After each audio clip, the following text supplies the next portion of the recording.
Gagawa tayo ng hagdan mga parekoy para gagamitin natin sa pagbubong at sa pagkisami sa ating bahay kubo.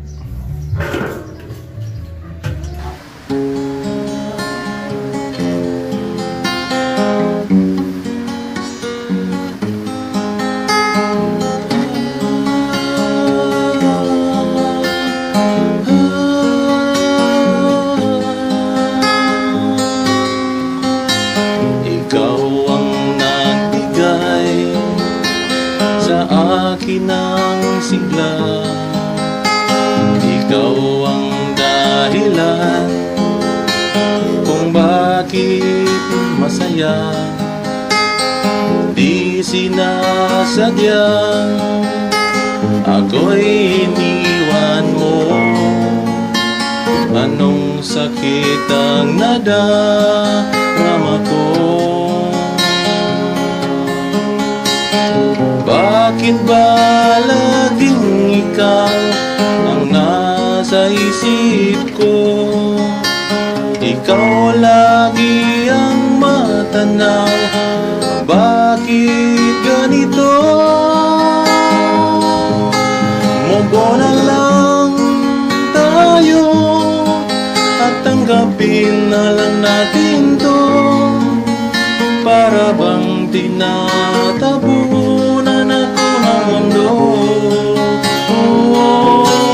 Mubo na lang tayo, masakit man sa damdamin ko.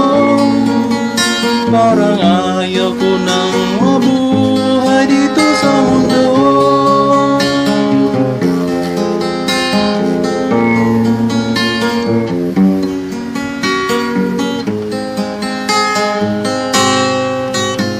Sa bawat oras na ako'y nag-iisa,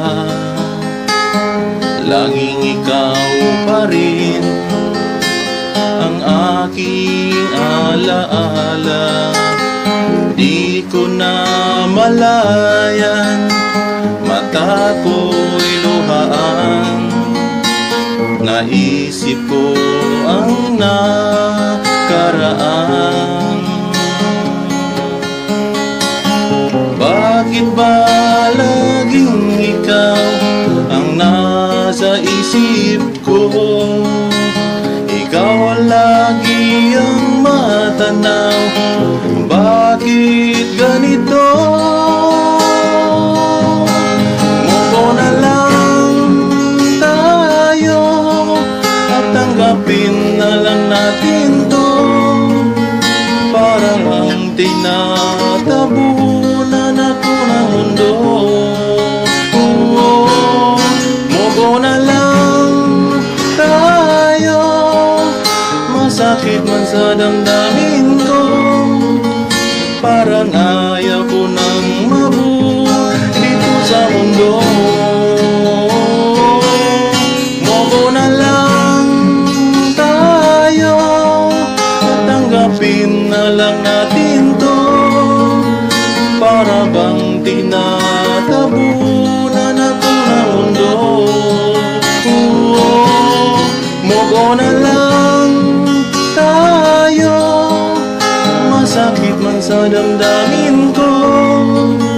Parang ayaw ko nang mabuhay dito sa mundo. Parang ayaw ko nang mabuhay dito sa mundo.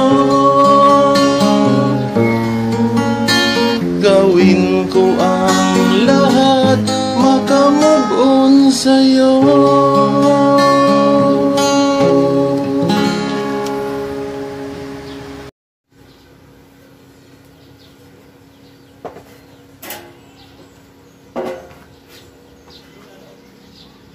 Ano tayo makatkatan mga paregoy? Kira niya, kaway na ta.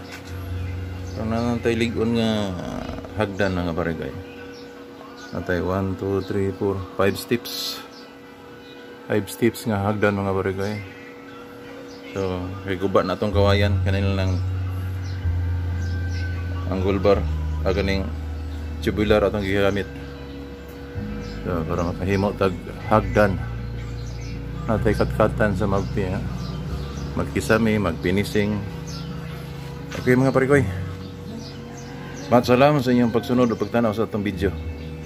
Thank you.